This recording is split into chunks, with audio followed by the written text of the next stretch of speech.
aial mängisid lapsed keksu ja mädamuna. Kommid ja arvutid tugevaks ei tee. Mädamuna imestas Kertu. Mädamuna ju haiseb. Õpetaja jäi mõttesse.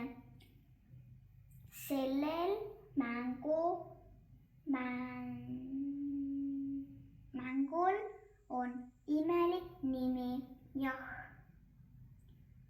Õpetaja ohkab ja saadab lapse metsa jooksule. Ma otsin kodust internetist üles, kuidas see mäng käib. Vanaema aitab, hõikasin joostes. Kertu jääb üllatanud seisma, kas siis vanaema siis oskab. Muidugi oskab. Siis saame õhtul meie aias proovida.